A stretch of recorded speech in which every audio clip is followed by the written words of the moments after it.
Sabbath School, the heart of the church.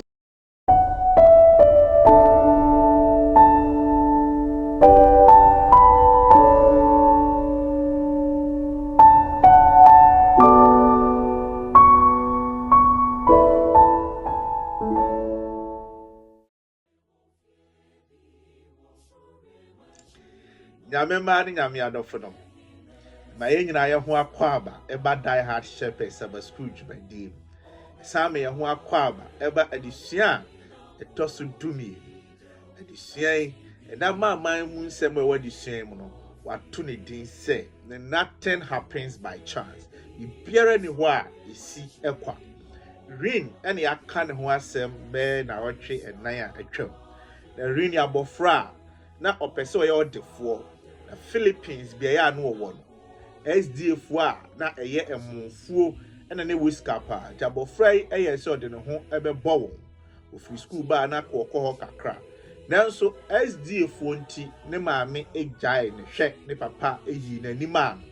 ema afedie na brabo aye basa ama wantumi kra na SDF anya adwuma omonso a omo ahwedo afedie no otinsuo so no sempa kani SDA ni bi na jeto no so se obedo power emunfuo ni mu ahwerin ohwe na ma ni wie university emene rin oye accountant atwedi ampo nyame dumunti rin aware ewo ma na rin si megina ma homeda emfa ho ne de ebesi bia adwuma efa no Philippines no na omso onye adwuma homeda wanye na odwane se okọ Middle East biaye nkremosum man mu pa se okwa akoye adwuma ebi ehode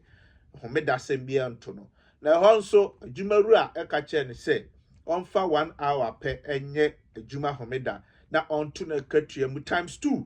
rin se onye sa na enunti yeyi na di rin se megina ma twede ampo nyame ofa plane eba back den na one ne yire ne ma ebedie ehyiranka twede ampo nyame se obedru ye no ana adra SDA nyamsem kafo a odam war zones area biaya akon asisi na ho kire wo ho oboa wo kakra mo friend is ring Philippines a the hey sika sem maye omone ne ye adwuma be mfie ba akone fa do achi no Kevite missions a omo SDA for so friend ene ne ye adwuma mfie enwotwe na the chance so ene say Southern Asia Pacific division omo friend say afedi ebrabe ye treasurer ema the 1000 missionary movement enam so obey SD no afedi rin oko division and akọ represent pre-kwa free conference union or do division na rin say area siwe mu bibia nsikwa efi say sa adwuma kuo a na omo say onye adwuma no hwere ba akono COVID-19 nti eguye Ejike oto homeda ene oye adwuma ene ka edian ena owo kana adwuma sei kono nso akawani onyame nhyehyeye so nanso ogyaye no wo bai otwedi ampo onyame ahye ne nyam na onyame toa so surprise no ne maame mo a eyi ne maaye nyina ene ne maame no abeye SD fo ni nuama no mu nyina so abebasu abeye SD fo twedi ampo nyankopon na asedan kan se rin jinama ahomeda no onyame anyinani ahinta no da biara eda ena rin say quotation ba ko na dana koma so se wodo ne na dance die ya kan Jeremiah 29 verse 11 se minyame de minim ehye ya me we ma ye daachi a ede obekọ asomdwe mu nothing happens by chance rin say ewiase we mu biara ensikwa mumye nyina manyame na onyame onyinani ehintaye se asasi we so kra ye ni ya osoro eye mfie onyame nkan ye ho na onhye yende emra ye wura disuan mu ebetie enwom kakra ampara nyanko pona dumarapa ene yera so tiasi sobra yumukoni baye di tenera weji na remuso Papa dia yedi free na minimum never to a baby Inami aboye na betuli Ebatu Ebeneza o Ebeneza ju Na mi aboye na betuli Ebeneza ju Na mi na tomara Ebatu Ebeneza o Ebeneza ne nyamye yena Ebeneza ne nyamya yeni Ami abuwa yena be Wali yena fiwo Ebeneza Nyambi na tumara Dantu se Ebeneza o Ebeneza Ami abuwa yena be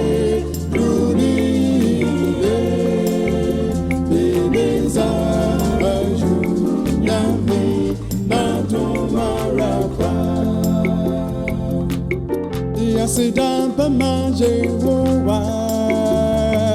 Beti ya ye so be manu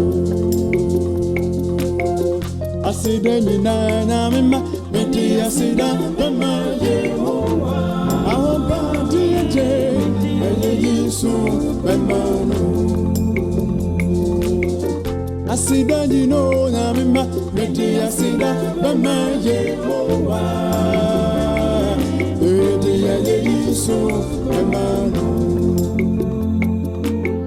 Besi Ebrea Kumas near Bompa Ebrea near David, the rare this year. Pediam Ponyamias Danka would you on Pempensoa the Abidri. Jana Okia this year is on Sasse. Wakwa David Casafan Muche Christo Yesu Dimunti. Amen. Adafonom ewi nyamim. Maye nyina ye ho akwaba. Eba adisia etoso dumi. Adisia watu ni di se ye ne yen ho etena. Unim se enipa one ne tena chepi no eya na ne ho efuno ya na odo no ekofom ya anuama bi a na otumi ye afide ne eso ete ebe kakrakra no na adane abufuhye saa enipa ye tan no won tena chepa ya na enye ye schoolmates eya na to da kra enye ye dwumamufuo empempi no ye yerenom ye nkununom ye ma ene enkrofo ma no mo ene won etie ene Paul say e kwan ben ne saa nipa weenum ebetena enti ene ye hwe the book of Colossians chapter 3 no ene de beba wiye na ewura chapter 4 no mu ekakra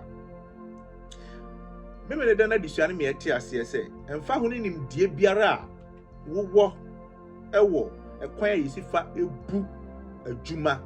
oju adwuma mu master ekwan yisifa ye niema wo ho no wo ya ade wo ho pa saa ekwan no untimi mfa emewura efie pi eni fie de ne se kakra but enyepe ekwan a yebesifa atete e manom ekwan a yebesifa atete ekwan a yebesifa atete e manom ekwan a yebesifa atete yenkununom yebetete yenrenom sononko afiri adwuma mu ekwan a yesifa atete adofo a ye ne won eye adwuma no enti etwa se ye hwe the kind of life I live with adwuma mu yie kakra si ye bafia na kwesiara na say okununom ene eyere no we Colossians chapter 3 verse number 18 and 19 osmafo Paul say oyerenom mumbra mo ho ase ema mukununom said ye fata aradimu no atoa so okununom munnom oyerenom na when am one shawon ahomete adisuane say empempi no mema mebra mema wona batiso adentia efise quotation ya kan ye on tai enkan ensi ohyase a oyerenom mummra mo ho ase ma mukununom na wawie etu susu se openne opese chinchina ne yire adi prakontwire ne kotokra bi aduane ma na onfanye ma no ene osusu se chinchina ne yire sɛ wabrɛ koraa na ɔpɛ sɛ ɛne ne nya ehyiamudie bi akyenkyena a ɔma ne kwan saa adesua ne sɛ yɛmfa quotation ne nsi wɔ sɛ yɛmmerɛ yɛn ho ase ma yɛn kunu no mu nko a yɛntoa so sɛ ɛwɔ Awurade emu Paul sɛ ahobraseɛ yɛ nanso ahobraseɛ no etwa sɛ ewie pɛyɛ ɛwɔ twɛdi ampɔn nyame emu me nuanom ne adɔfo no enti adeɛ biara a enwie pɛyɛ wɔ nyame mu no ɛna ahobrasesɛm biara ama mu ɛwɔ hɔ ɛnsɛ sɛ wotie wukunu emre a ɔpɛ sɛ moka bom na musisi obi ɛyɛ sɛ woma wukunu ho sɛ woyɛ onyamesomni na adesua ne sɛ ɛnyɛ hankoa na Paul ɛka saa asɛm wei Paul di kan aka bi ɛwɔ Efeso nwoma no mu na Efeso koraa de ɔmɛte aseɛ sɛ wɔyerenom ɛne wɔkununom etwa sɛ mudi kan de nidie ɛma onyame ansa ɛmna wɔkunu ɛde nidie ma onyame no automatically ɔde nidie bɛma wɔyere na wɔyere nso ɛbɛbrɛ ne ho ase ama ne kunu adesua ne sɛ etwa sɛ agyinatuo biara a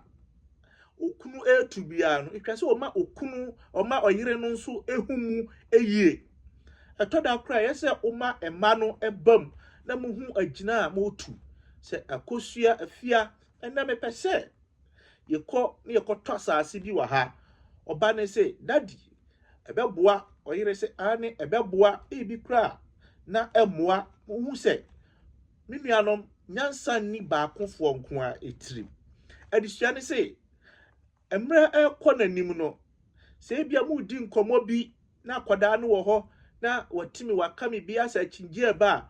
mu make sure sɛ when na ɔyere no okununom ani akyingie ɛwɔ akwadaa no anim efisa akwadaa no sua efie nteteye firi ɔyere no okunu ɛhɔ ti when na mo anko when na ɔba ntu ama ɔyere okunu na okunu so antutu bi ama ne yere ɛwɔ abɔfra danim when na mo antutu kura ama mo ho ɛnyɛ na umma akyingie biara ɛma mo ntem wɔ abɔfra no anim na disua ne toa so sɛ emre kɔ n'anim no sɛ mo bɔ adeɛ bi ho mpaya na sister no adwene ne nkɔ bɛn kromu a enum na yebetumi anka sɛ afɛ die ɔyere ebetumi a ma okunu anamɔ no enikan na di n'akyi adesua no san me ate aseɛ sɛ the wife individuality must not be swallowed ɔbaa no nso hu sɛ ɔnware yɛ no ɔyɛ nipa a ɔgyina yie egyina pɛyɛ ɔpɛ sɛ ɔyɛ biribi ma ɔno no bra asase so onyame de ne ba onyame de biribi adua ne mu ɛnhyɛ no enyi saa adeɛ na adua ne mu no emfiri hɔ ebia ɔyɛ nnwomtoni wɔ asɔre no mu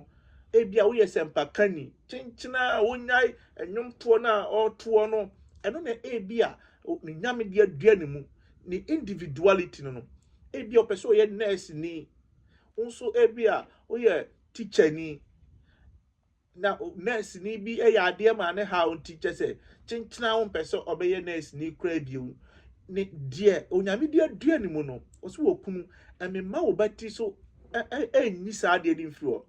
sɛ abena ware yi ebesi enei abena nya ho tobio efise ni kun no empese obede ne ho kra ni kun no empese ebi kra obekodwom kra ebio me nuanom adesua ne sɛ mumie hwɛ saa no ma yi o se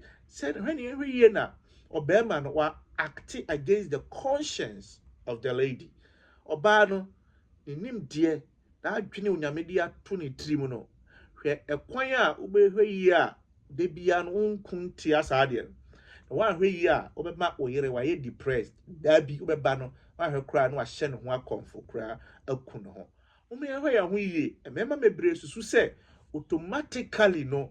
ya wo ne se be ma no de obotumi ewo oba eso da bi da enhye onyame anunyam bibia no twase ehu se obema ene oba ye nyina ye wie peye wo twedi ampon nyame anim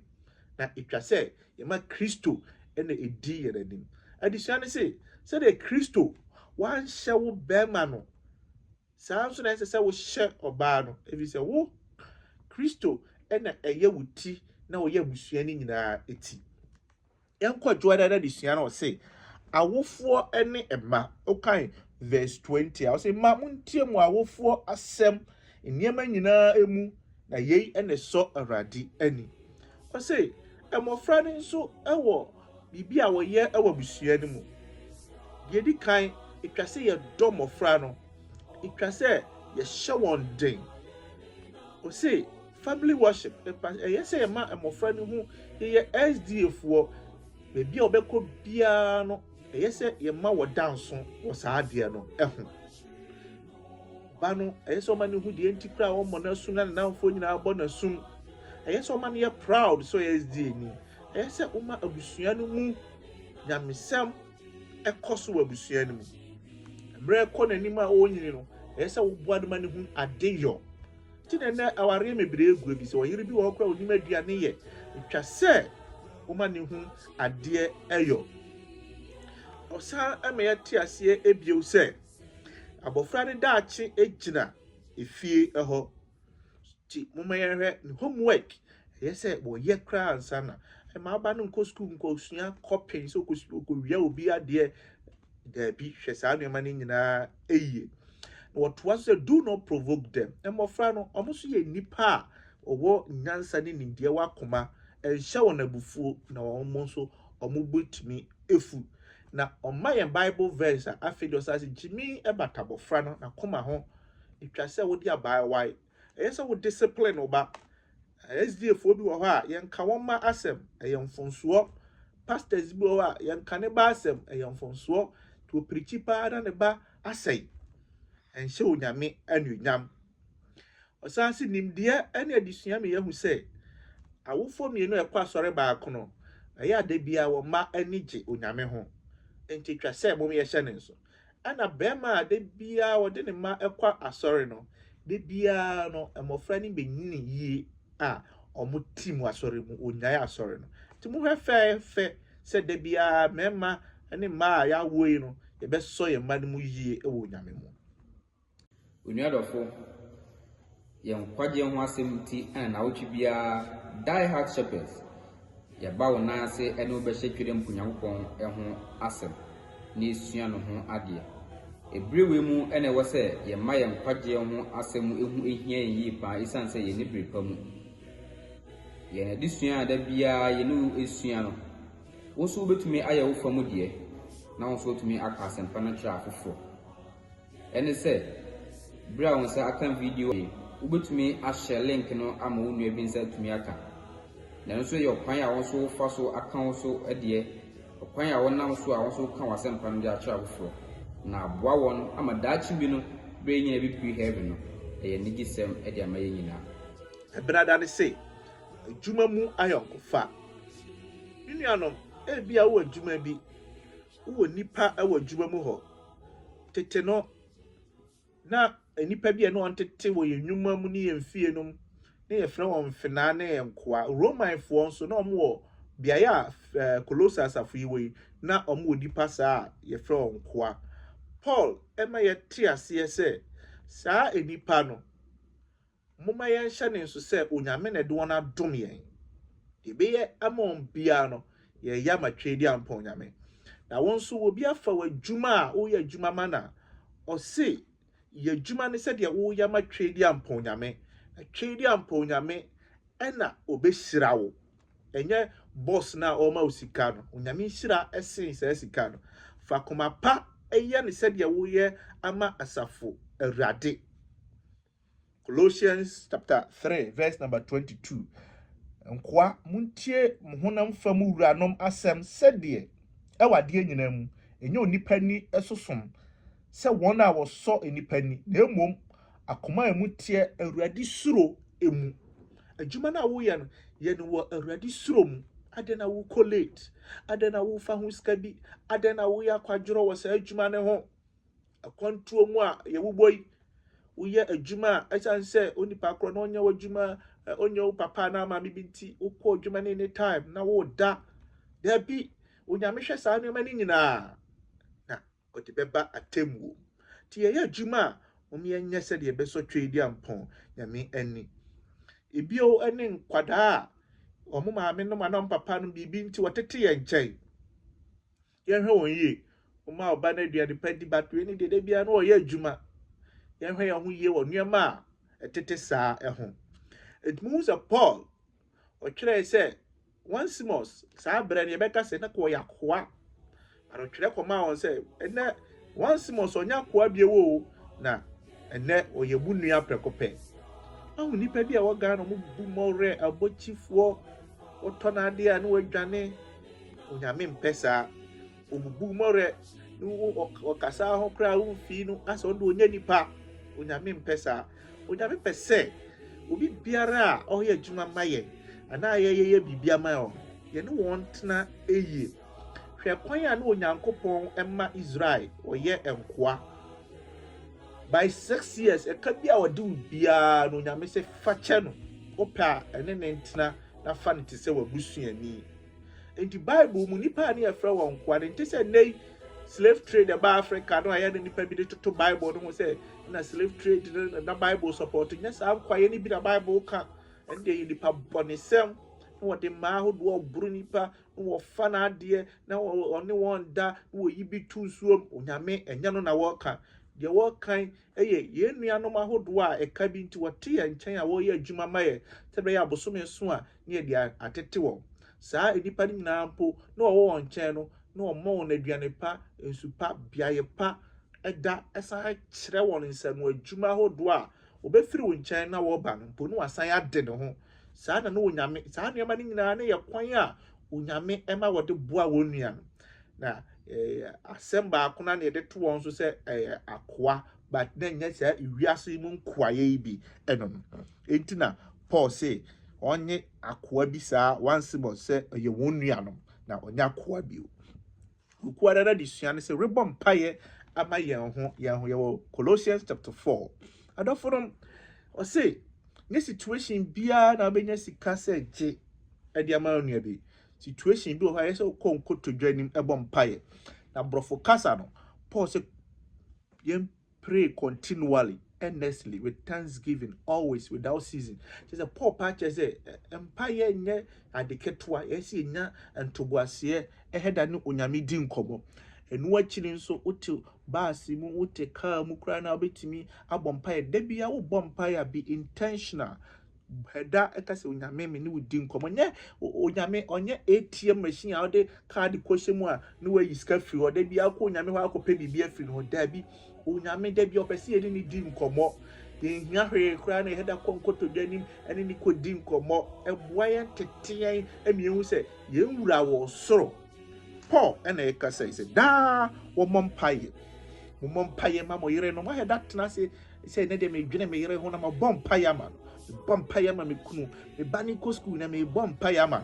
ɛmu mebree wɔ hɔ a yɛbɛbɔ mpaeɛ paa gye sɛ asɛm ato yɛ Paul sɛ yɛnyɛ saa na ɛnhyɛ onyame anuonyam yɛwada na desua na yɛde ɛba wieɛ renante nyansa emu saa ha yi deɛ yɛbɛtumi akasa paa yie efisɛ somafoɔ Paul sɛ ɛberɛ a yɛwɔ mu yi no ɛyɛ mmerebɔne wɔ sɛ monante nyansam wɔn a wɔka mo ho no emu na mo ansɛe mo brɛ ɛkwa ɛberɛ a yɛwɔ mu yi no yɛahwɛ yɛ ɛbɛsɛ yɛn brɛ na borɔfo no sɛ to the outsiders enipa bi wɔ ha wɔnim Kristo wɔn hɛdɛ nim SDA na wɔn mu wɔn hɛdɛ nim nyame wɔsi saa enipa no yɛyɛ suntudua ɛma wɔn wɔhu yɛ kora wɔn mpɛyɛ asɛm adɛ na memene da wo nkwa yie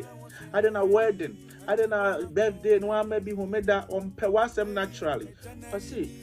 ɛyɛ sɛ wɔn ne wɔn nante nyansa emu na wansɛe wo brɛ enipa bi wɔ hɔ a wahwe ya bɛsɛe wo brɛ kwa ɛwɔ wɔn ho Paul say we should know how to deal with them na ɛmra a wo ne wɔn nante nyansam no wɔtoa so sɛ afei deɛ momma mo kasa ho ɛmra enyam know how to talk to each other Eye no hwe ya de bia no nipa saa ebenya asɛm somafoɔ Paul na ɛkaza sɛ Colossians afo nipa atwa mo ho ahyɛ mo ahwe ya mo benya asɛm na mo hu kwan a mo ne wɔn ɛbɛtra minuanom bede saa akwanya wei etu yɛmfo obi hɔ a na ɔbɔ tons na wonim die nti a ɔbɔ tons ɔnte no korɛ no ebi a to you no yɛ outsider Paul say hwɛ kwan a ne bɛkasa and condemn me one like that adisua no me atia se Israel no ye suntu ama man aka na so saa na no nyame aye won na suntu na no aya ma won nipa bebre nam so ebeye nyamsonfo ye SDF we no e won nema e ma ye dance ma saa suntu no enya de ye fe ne legalism sebia me de nipa ka ho asem too much enu nti no kra no me nye bio nti me ye bibi kakra there be ntina man no kra wo nyame se kra mu no but be very wise with how you deal with people. Any bibia na yesa wo kano sa keke wa kona nuan mu bi e report na se fu a nya ho na wo kwa Bible verses akire mu ho be wise when you be sifa de one ananti wo hu ade akwada bi wa boni chi ni dread bi so SD ni na wa ba wo shasumade hwe wo hu ye wo kwan a wo ne be kasa pause mu ya nanti nyansam na de nyina mu no muma yen kasa ho embra enyam amemuaye yehu kwan a ebesifa ne afoforo atena eyie na enam saa kwan ne so ye yerenom ye kununom ye manom dodo ene won ye adwuma na ene wonte enipa a wonya asafo ma ebetumi atena kakra na afedi onyame de ahenkyɛw no ebedumye next week 30 Sabbath. Dudwa yamamo lesson se mobeka nkai bosem. Unyame twem unsua na monkoka ema ne show nyame edoya. Until then, unyame ne ye nyina ayentna na adomti. Amen. Many adofo, mesra woni diem se subscribe to your channel we. Fa message no ema obi foforo. Bia obi betin semi bi one line bi ewom. Remember na se sana adwene wo Nyankopɔn ho ebetumi de na pue heaven dachi bi obechia wo se message na edu me nkyɛn no ene ma me sha ase se me bobra pa na me dum munti me nso ma pue heaven ha ebi bra edi edisua na bana wiye no moma ya mo empire ye Nyankopɔn ni na bankese yesew wasem ene yesua wi yesese kwaso akan ho na ma mu ntiase na fa ye hye ntabankese na se isi se na wotwe se ne ibese na hye mu bio ewe Yesu demu amen.